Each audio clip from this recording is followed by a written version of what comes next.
This is my son's race car, 1985 S-10 two-wheel drive Blazer.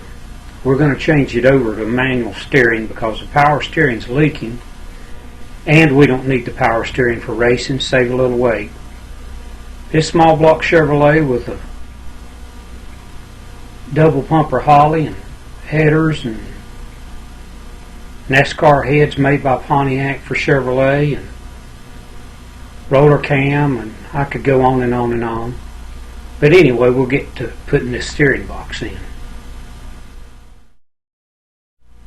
Here's a photo of the original steering box and pump that we're going to remove.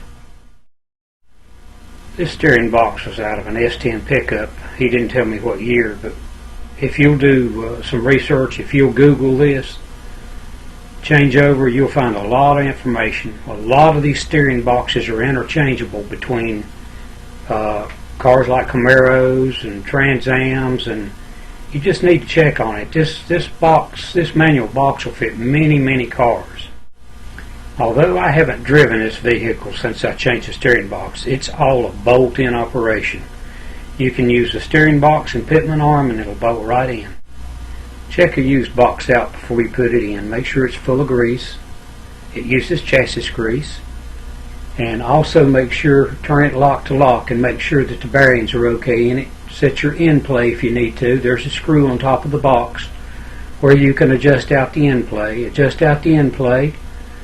Take out the loose play in it and make sure it turns lock to lock without binding. Loosen the nut on the steering linkage. Now this is a self-locking nut. And either put this nut back on there just lightly or use another nut that you can screw down on there to protect the threads, because we're going to use a hammer to take this off. Since I don't have a puller, I'll show you a safe way to do that without doing any harm. But you have to protect these threads. You don't want to ruin the threads. If you will hit this pitman arm where the yellow area is, it may take you a few minutes to do this, but if you wrap on that long enough, that steering linkage will all of a sudden just pop loose. But you've got to make sure that you can remove that nut where the red area is with your fingers before you do that, because the last thing in the world you want to happen is for that stud to turn and the nut still be affixed to it.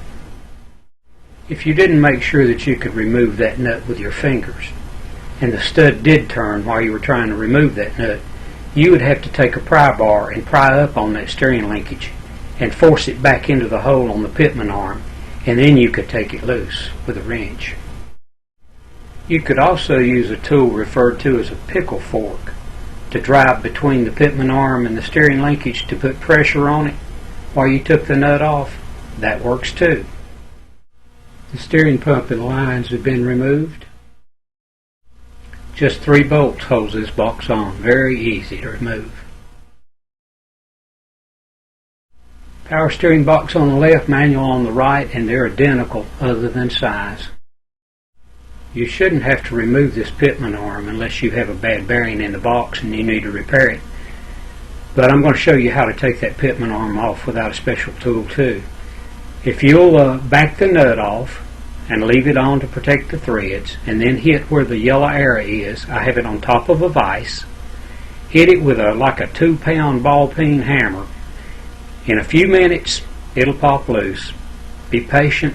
Don't hit the shaft. Don't hit the threads. Don't hit where the seal is. Don't hit the box. There is a flat on the steering box shaft shown where the red area is. That'll only go into that flexible connector coupling one way. You may have to spread that connector with something like 2 large screwdrivers if you have trouble sliding the shaft in. It's hard to see the flat that I was telling you about on the inside of this flexible coupling, but it's shown by the red arrow. That's where it would be located. In order to spread that coupling just a little bit, insert 2 screwdrivers in that open notch just opposite of the arrow, and you can spread it slightly to make it go on the shaft easier. The yellow arrow is one of the steering box mounting holes in the frame. The yellow arrow shows a retaining notch on that shaft. It has to be lined up with the red arrow. Once you have done that, insert your bolt and tighten it up. And here are some photos of the installed box. If you needed to remove the bearings in this box, remove the big end plug on this steering box. It's a 1 1/8 inch socket. Just take that off and you can get to the bearings. And here's a couple more photos showing the inside of this Blazer. It has a roll cage in it, and it also has a later model dash.